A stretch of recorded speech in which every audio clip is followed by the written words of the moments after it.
Good morning, ladies and gentlemen, the galaxy of intellectuals. Our chief guests, Sri Anil Surupji, Mrs. Ashish Garg, Dr. Jaco Silius, Professor Varghese, invited guests, and my dear friends. How different is this morning? Dear audience, you will yourself discover as the colors of education sector in South Asia unfold. My name is Dhirendra Pratap Singh, and I am editor of ICT Post. My first and foremost duty on behalf of our organizer ICT Post, we welcome you all to South Asia Education Summit Award 2014. Now, first I would like to throw light on reforming the education landscape and strategies for the future in India and South Asia in the current scenario. Education is equally key to enhance a nation's competitiveness in the global economy. Therefore, ensuring access to quality education for all, in particular for the poor and rural population, is central to the economic and social development. Reforms in education must be more anchored in the education for all framework and the Millennium Development Goals, which stress inclusiveness, particularly in basic education. However, inclusiveness must be incorporated in reforms beyond basic education throughout the whole education sector. This is critical to ensure an adequately broad human resource base for inclusive social development and economic growth in societies. It is important for broad based leadership development as well. Investments in education must be accompanied by comprehensive reforms in education policies, resource allocation, teacher training, and curricular development.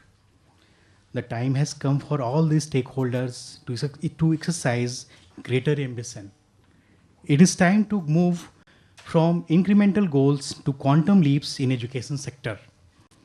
There is a need for greater collaboration between industry, civil society, and government to transform existing models of education to bring them in line with the best globally. And thus, we will be able to build tomorrow's India as well as South Asia. We have some delegates from Nepal, Dr. Gautam and Mr. Ravi Bhattarai. We welcome you, sir. Now, this session would leverage the thought leadership of speakers to throw up new ideas to address challenges and highlight the role of collaborations between government, industry, and academia, expectation from the new Modi government and other South Asian countries, exploring multiple education delivery model. Now, I invite Mrs. Ashish Garg, who is renowned educationist, education futurist, and former member of the United Nations ICT Task Force for the theme address. Mrs. Garg, please come.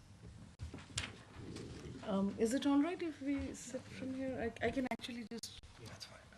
Yeah, I think with such a small group, we might as well just make it more informal. So, good morning, ladies and gentlemen. And Dhirendra has said a couple of things about the agenda for the day. And without much ado, I will get into the business of today. When he talks about reforming the education landscape, I am immediately reminded of a great author, educationist, and someone that we've all probably heard on TED Talk and various YouTube films that we see of him, Sir Ken Robinson. I think that rings a bell. So, and I quote, he says that the current system of education was conceived and designed in the intellectual environment of the economic circumstance of the Industrial Revolution and has since long outlived its relevance, unquote. So I think that no matter what we try to do with education, and especially in India, we can no longer reform it. If there is any one thing that we can do, is simply transform it. So I think one of the things that we need to be looking at is transformation of education in India rather than just simply reforming education, because reformation will happen on a model that we think is right.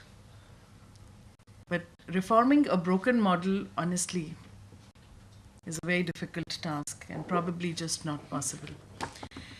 Um, I think we need to look at, as Dhirendra rightly set the tone, about what are the different aspects, and he outlines those in his note over here. He says, throw up new ideas to address challenges and highlight the role of collaborations between government, industry, and academia.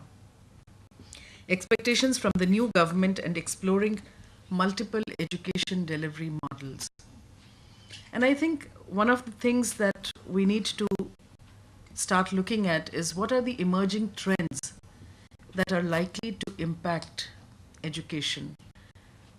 And let's not take a 10-year or a 15-year time frame. Let's look at a 3 to 5-year time frame, an immediate time frame. And let's quickly explore what are the emerging trends in education. I think I just had a brief chat with Mr. Swaroop a couple of minutes back, and he said technology. And honestly, there is no escape from that. Technology is ubiquitous.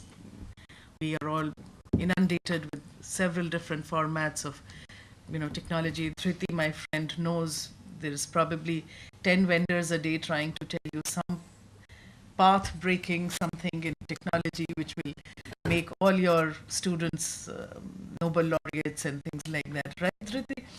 So I think those are some of the things that we are already dealing with. I think the big game changer in using technology in education is not really the hardware, it's the use of the internet. And that really will change what our children learn and how our children learn. Because as we move into the post knowledge era, the distinction between hardware and software is getting blurred. And more, all our technology tools simply exist on the web. Some of your latest technology tools are on the web and they are free. And as I go around, with my work with Economic Times, as I go around doing the 16 city tour of India, I'm talking about this at several forums, and it seems to me that the budgets of schools to introduce, to integrate technology in the classroom is completely changing because the budget is going down drastically. Because many of the things that we thought we wanted to put in computer labs is now just available free of cost on the internet. And for whatever is not available on the internet, there is a WhatsApp. In fact, somebody was joking the other day. He said that there is a WhatsApp to get a divorce. He said there are 25 WhatsApp, apps to get a divorce. It's becoming very popular. It's becoming. I mean, if The divorce part.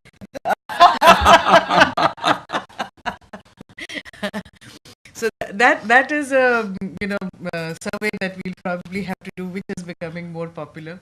But yeah, you're right. So we just can't get away from that. Facebook subscribers, Gmail accounts, 100 million just seems to be another number. So I think that's one of the things. But also the characteristic of the student that is sitting in our classes has completely changed. We're looking at a digital native, to use a very cliched word.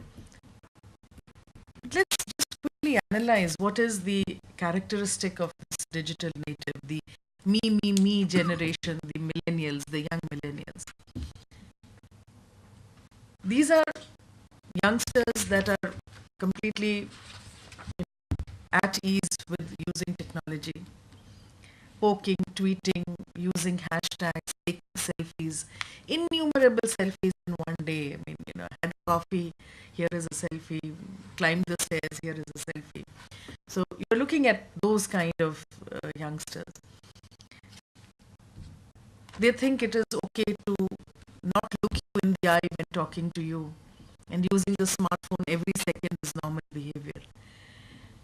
But there is, apart from this whole thing, there is also the digital native who is very smart and confident, and who is not happy with the status quo. And he's happy to share his learnings. He's happy to do things that will make life better. He's happy to experiment, fail, get up, and start all over again. So I think that is also a very different characteristic of the young student in our classrooms today. So the question for educators is no longer about how do we educate young people. The question is how do we educate young, entrepreneurial, enterprising, intellectual, and intelligent young minds. So we have to completely differentiate between the students that were in our classrooms about 2 decades ago to the ones that we now see. I think the other important aspect is about changing demographics. And for long we've heard, the press, the international press, the media talk about how India is one of the youngest nations in the world. By 2020, they say that 28% of the world's workforce will come from India. And all of that is great. But there are two things that we need to look at when we talk about changing demographics. One is that this huge population of young people within the next 10 to 15 years will become old together. And as a nation, I don't think we are geared or we're ready to handle a large population of people who are in the 60 plus age group. So that is another thing that we want to talk about when we talk about transforming education. A well-known report says that 65 as the age of retirement may no longer remain valid for emerging economies. And most Asian economies will actually have to add 11 more years to their work life if they want the economies to sustain. So if Mr. Swaroop was planning to retire at 65, 60 is the age 60, okay. So then he needs retire to young. add, he will retire young. But he needs to add another 10 or 11 years to his work life. So that, I think, is how does that impact what we are doing in the classroom? Is that beyond a very active work life, we also have to try and create that kind of systematic development in the child, in our students, so that they can remain active, they can remain in constructive work for a much larger period of time, which also means that beyond that work life, they also have to have things other than that. So for years we've talked about, how do we should have music, and we should have writing, and we should have the other soft skills in order to make sure that our children can sustain themselves actively beyond a work life. And in a bit, I will talk about how that becomes very important when we talk about sharing global responsibility. So I think changing demographics has one, talking about the large number of old age people. What do we do in the classrooms with children who are going to live a healthy, active life beyond the normal age? I also think that globalization kind of looks like a very hyped up word, and not many of us know what it really means. From a purely K-12 perspective, I think it's important to decode what globalization means for a teacher that's going into the classroom for a 35 or a 40-minute class with 50 to 55 students in the classroom.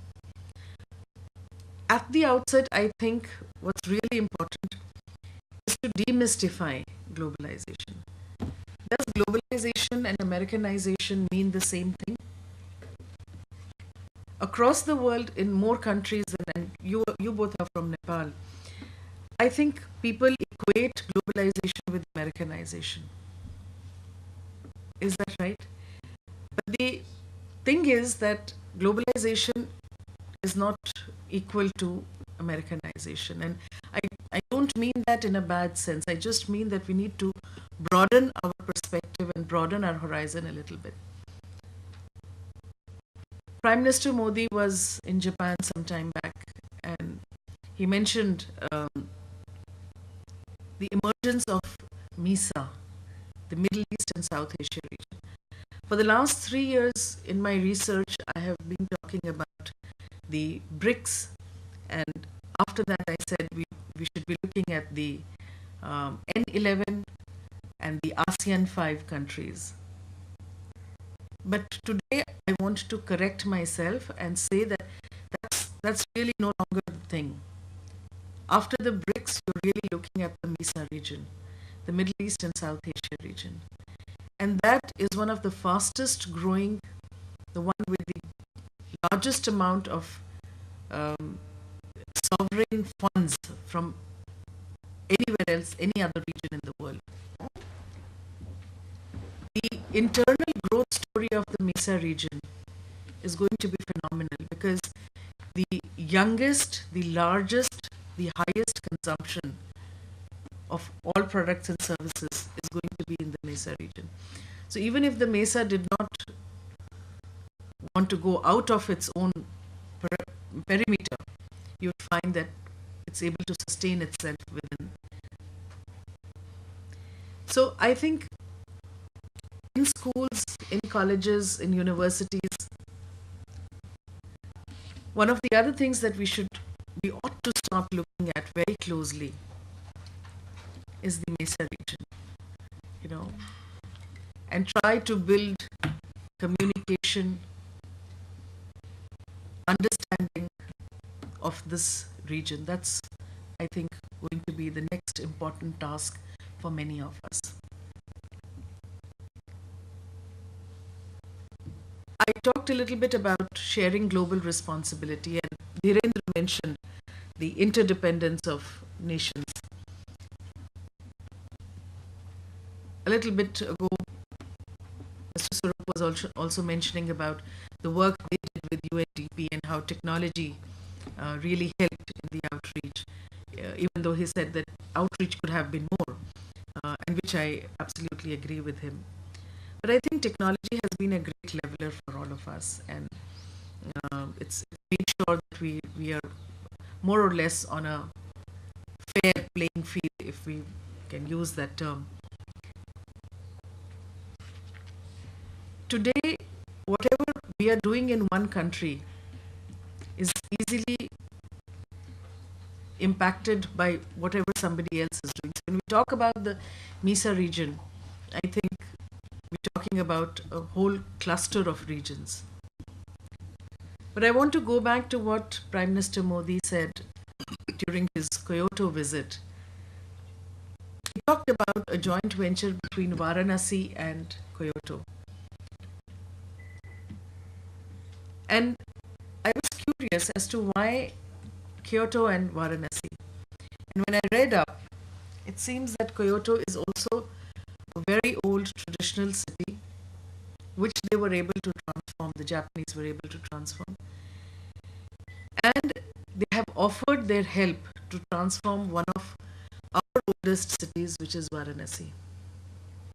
Following that, MHRD made an announcement, Mrs. Smriti Irani made an announcement about initiating youth exchange programs between Japan and India, between the universities in Kyoto and the universities here in India. And this is not the Genesis program, the one that has been going on for years. This is a completely different new program.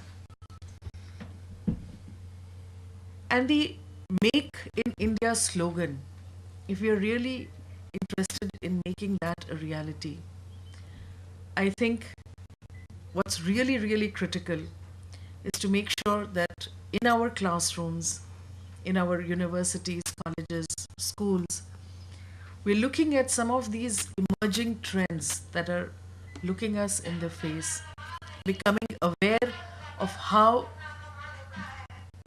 they will impact the future of our children.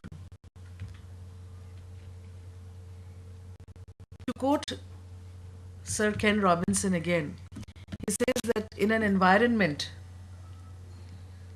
where you do not even know what the economy will look like at the end of next week, it is almost impossible to predict what learning must be in order to be relevant for tomorrow. Unquote.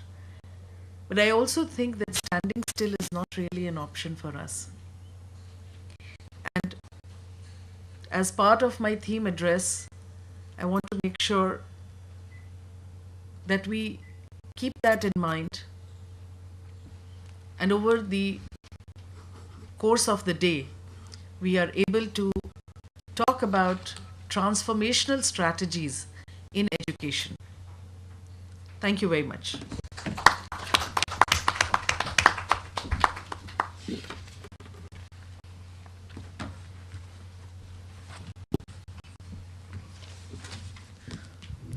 Thanks a ton, Mrs. Garg, for your detailed theme address. Now I invite Professor N.V. Burgess, Director, Central for Policy Research in Higher Education, for the address. Professor Burgess. Good morning, friends. Thank you very much. First at the outset, let me thank you very much for inviting me to speak on issues related to reforms in education.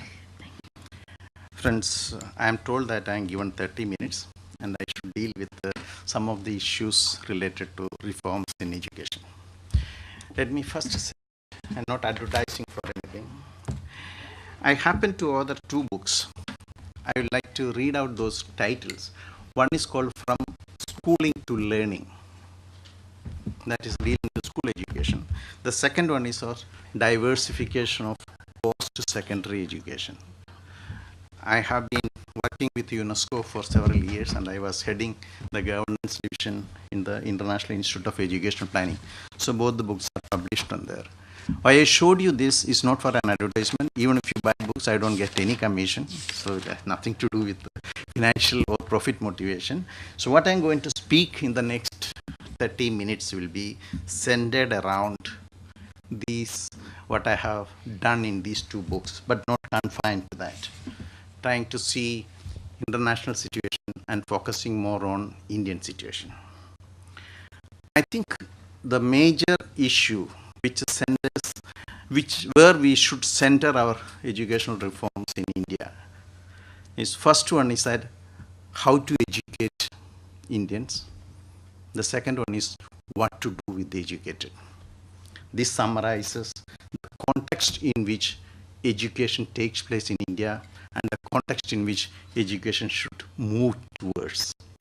This is centrally what I failed to elaborate further. Because the basic difference is that what education does is you transform talents into competencies.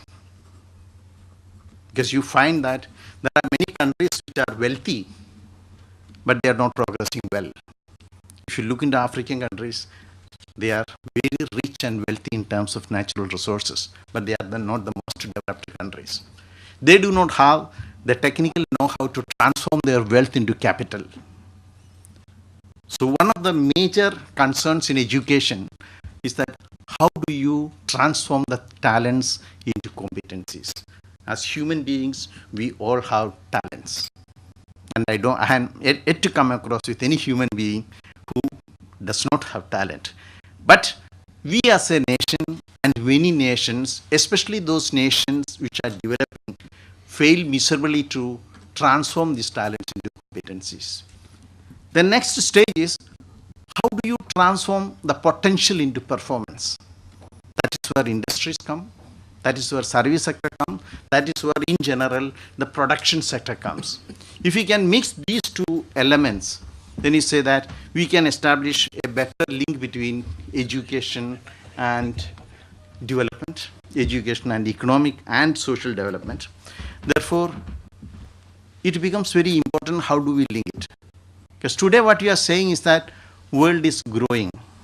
And if you take the history of world before the 2008 economic crisis, it is true that we have never experienced a stage like the 1990s and 2000 early, where all the countries were growing. The growth rates were very high. Even in the African countries which used to experience a negative growth rate, you find that the growth rate was not only positive, it was centering around 5%. I'm not talking about Botswana, I'm not talking about Ghana. Those countries were, some of the countries where growth rate was in 2 digits. I'm not talking about that, on average. So we were growing. But the unfortunate part is that we are growing unequal. The context in which all decisions today are taken is because we are growing unequal. And when we say that we are growing unequal, we are not saying that poor people did not progress. The poor people also progressed. If you look at the real income growth, you will find from 1970 to 2003 and 2005, there are studies on this which very clearly shows that there was growth that has taken place.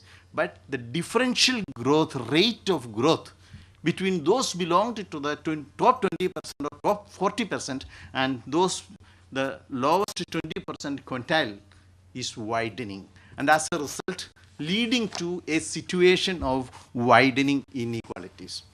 And I will tend to argue in my presentation that education is one of the single most important factors that it decides production, that influences income distribution. And unequal distribution of education is one of the reasons for many of the inequalities, although I will not single it out as the only reason. Why I'm saying this, the only resource that is most evenly distributed is human resources. Then why countries having that resource in abundance are not developing faster, and countries with less of that resources are perhaps progressing faster? That is where the role of education comes and the role of reforms comes. Let me put one more element. How do we try to reinforce democratic egalitarianism and promote unity in diversity? Democratic egalitarianism and unity in diversity, because when you are talking about an expanding system, we are talking about a diverse system, and many a time we do not have the practice or the competencies to deal with that. And the challenge in education reforms is live without the illusion, but not to be disillusioned. Live without the illusion, but not to be disillusioned. That makes difficult in a situation where you find that competitive populism, the politics is led by competitive populism and the politics of aspirations.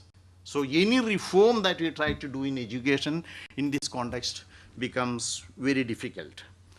And if I get into, now let me get into 3 levels of education: the primary, the secondary, and higher education, and the type of reforms and the nature of reforms that these sectors require. At the primary level, I will say that the major challenge is that a lot of students are not coming to the school, but the share of students not coming to the school has come down. We are reaching near universalization. The story of dropout has also come down, but even those students who are continuing in the classes from grade 1 to 5 are not learning. So why should they come to the school? And what is the basis of our educational process and progresses that we talk about it? This lack of learning, what is called as the global learning crisis, is the biggest crisis and the biggest difficult situation and challenge that you are facing. And this global learning crisis also has a growing learning deficit. A child who does not study the basics and fundamentals in grade 1 moves to grade 2 and grade 3 without knowing the basics of grade 1 and 2, and ultimately leading to a situation of widening learning deficit, which becomes the real problem in India. So it is not that students are not going to the school. It is not that the students are not transiting the grades. It is not that students are not passing out grade 8. But the question is that, do they learn? That is the issue. And therefore, I feel that the reforms that needs to be done is that from schooling to learning. How do we make students learn rather than how do we make children go to school? I think that becomes the major issue. And in my own humble way, I will say that it is the only way is that how do we maximize learning time. There are a lot of implications, but this type of lecture is not the time to elaborate on such strategies that can be adopted, because there are three types of strategies that world has adopted. Different countries and democratic countries and different developing countries have adopted. One is in terms of a situation where the system is expanding. At the same time, you find that the levels of learning are increasing. You have a second situation where you find that the system is not expanding. It has come to a state of stagnation, either because there are no additional children to be enrolled, or because the system is not expanding, no additional investment that is taking place from the public sector, but children are learning more.